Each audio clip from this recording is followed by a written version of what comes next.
Hi guys, and welcome to a podcast about card advantage as a secondary wincon in cEDH. Welcome.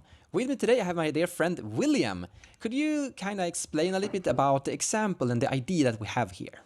So, imagine you're in a game of cEDH and you're untapping on turn 3, and you see that most likely, if you tutor here, you'll be able to win the game next turn.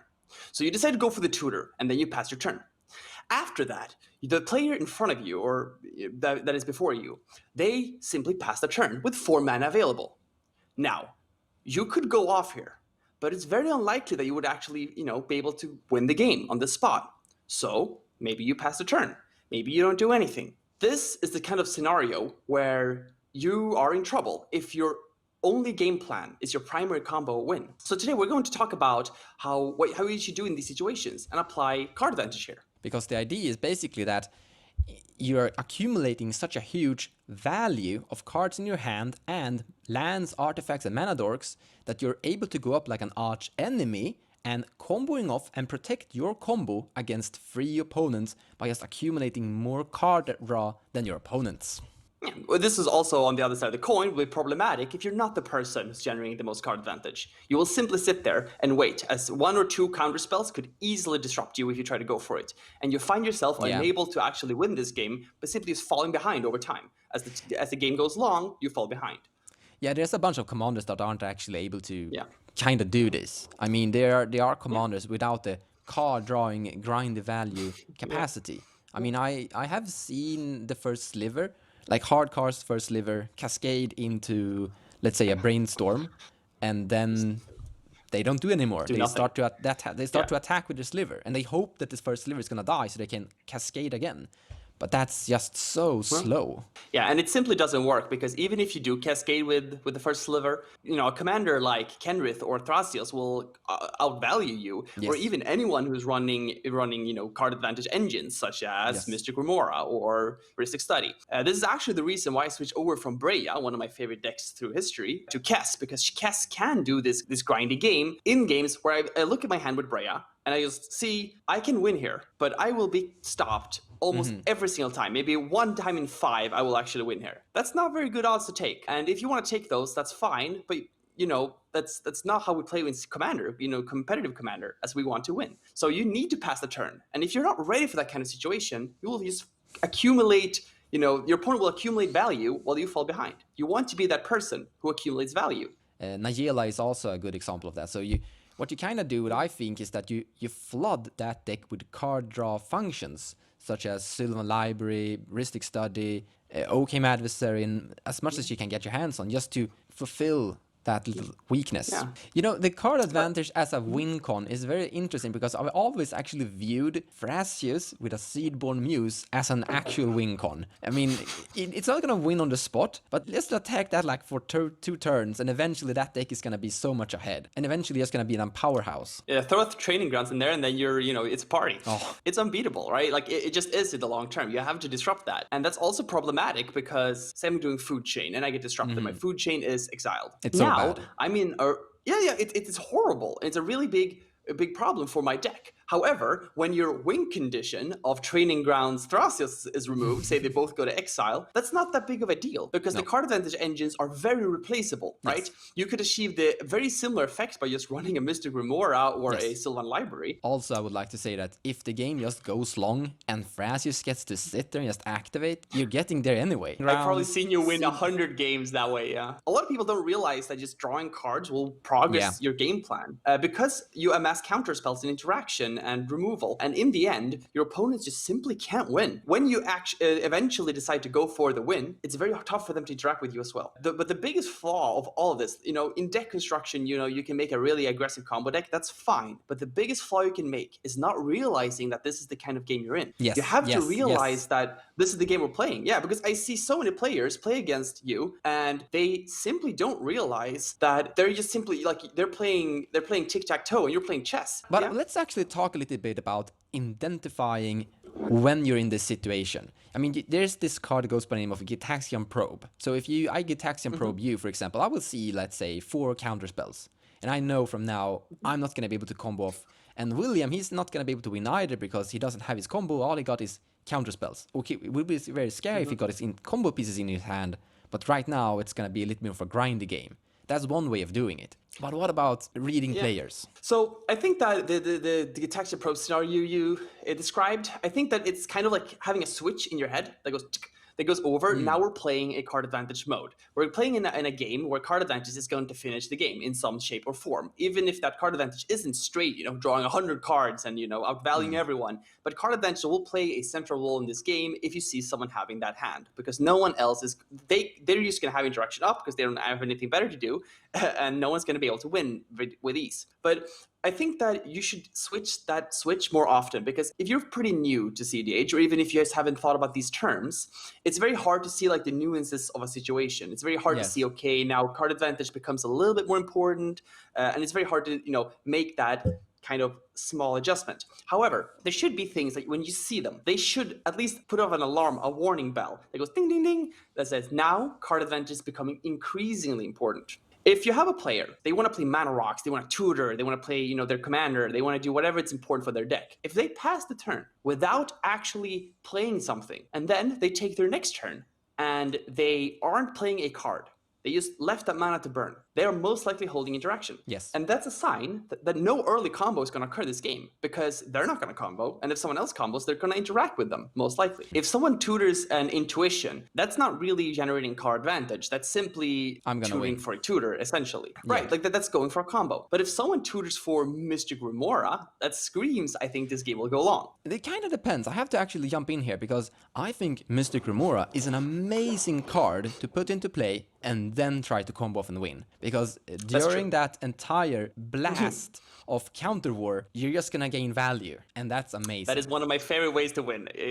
I've done that multiple times playing recently. I think that's a fantastic way to put it. Yeah, Sylvan Library, great, right? Sylvan Library is only card draw. That's the only thing that it does. If you want to find combo pieces, Sylvan Library isn't the way to do it. Yeah. Tutoring for any card like that should set off your warning bells as well. If I look at my hand, I'm like, I'm not going to combo off this game, and I have to tutor one piece of interaction, I'm getting mana drain almost every single time if I have no other action.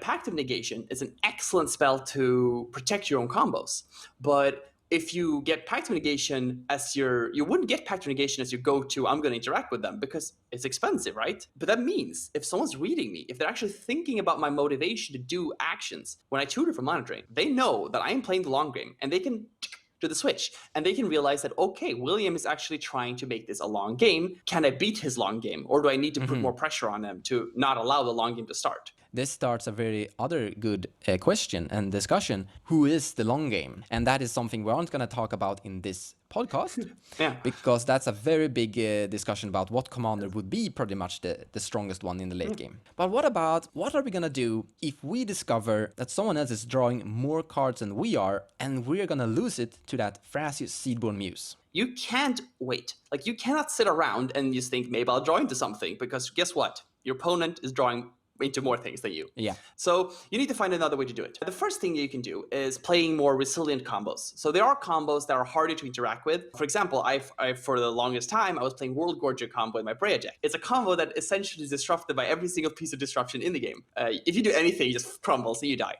Temur Sabertooth and Dockside Extortionist, most counter spells counter non-creature spells. So you can sit there with your Dovian's Veto, your Force of Negation. They aren't actually going to affect this combo. You find a way to make it more resilient. I would like to mention Emergency Zone, a card I definitely think people should play more, because with it you can actually sacrifice this land to cast spells in instant speed. And if you're going up against, let's say, a Thrasios Seedborn Muse that is tapping out every single end step, you can crack this and then put your Fastest into play, and then Consultation on the stack while their mana is tapped out.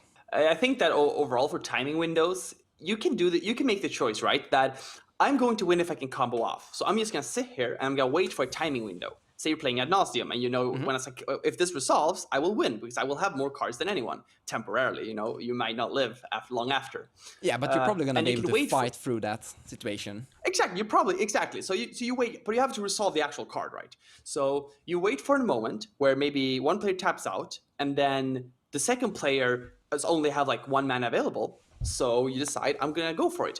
And you go for it, and you manage to resolve it, and then you win. This is an example of actually waiting for timing. However, this window might not present itself ever. And if that happens, you lose. you just can't recover. Like if that's the game plan you've chosen, I'm gonna wait for a window and I'm gonna go for it. And if that window never shows up, you will lose roughly 100% of the time. I'm really happy that you said that, because this is something that is more on your opponent. If your opponent are, let's say, accidentally leaving the window open, you can take it. But if your opponent's never doing that because you're going up against really good opponents, then that will never happen and you're gonna lose. Also, you can also create your own timing.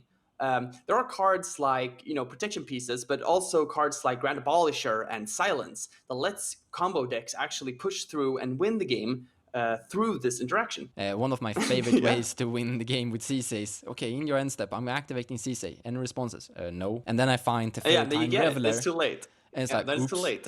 It's so amazing because then they can have their hands filled with Force of Wills. Ain't gonna matter. You could have Yisan activate verse counter 2, find Grand Abolisher, then you take your turn. Absolutely. And you're ready to go. Absolutely. The Grand Abolisher with Kenrith if you'd like. Oh, there's tons of ways you could do it. Yeah. I would like to mention Bosei who shelters all together with Ad Nauseam. If your Ad Nauseam it was what I was going to mention as well.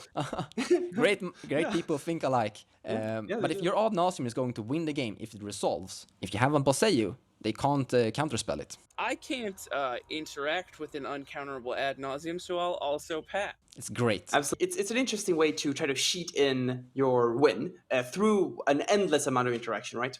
I want to end this video with one more final thing. If you realize that you ain't gonna go to the late game against another opponent, I think the best way of dealing with that opponent is killing that opponent. And this might have to, I think you have to get some of your other teammates or opponents, let's call them other players, onto your track and let's actually kill this guy. I make a promise with you. If you swing your CC at him, I won't attack you with anything I have. Alright, fine. To try to get Stefan out of the game, because Sour of Insanity is a card. Pinheiro, if you swing with your first sliver, I promise I'm not attacking you with anything I have the coming turn. I'm swinging at Stefan as well. Now the I feel like there's a pattern here. combat phase, attacking Stefan. I've gone up against opponents that I definitely think have a better late game than I do and been able to kill them with combat damage. I think that's a very good way to deal with the Thrasius Sebron use. I made it a habit. I think if I just paint a scenario real quick, you're sitting a cEDH game, the game slows down, you don't have much to do, you have like a creature, I'm playing Kess, say you're playing my deck Kess, right? So you have Kess in play, no one's doing anything, if Kess dies, you have nothing to do, so you use replayer. So what do you do in this situation? Well, I like to look at my each opponents, and I will think, which of these opponents will beat me in the end game? Will outvalue me. And then I will just start attacking them. I don't care who has the most health. I don't care about anything. I don't care about the Ad Nauseam or Necropotence player. Normally you'd attack them, right? Because they are not going to resolve whatever they're trying to do. So I'm going to hit this player. So once we realize that this player is actually winning, I've gone further. I've hurt them more. I've gone further in commander damage. And sometimes, just sometimes, you can actually kill them as they're too weak to actually return from the game when they're starting to accumulate their value. I've learned a lot in this podcast and listened to the talk we had. We talked a lot about different things, how to think, how to identify this thing, and some options that you have. And I hope you guys have enjoyed this little talk and learned something for you as well. Take care, everyone. Toss a coin to your Twitcher. Oh, please share the video. Oh, please share the video. Toss a coin to your Twitcher, a friend of communities. Thank you, Patreons. The champion will prevail. Now pour him some mail. Toss a coin to your Twitcher. Oh, please share the video. Oh, please share the video. Toss a coin to your Twitcher, a friend of community.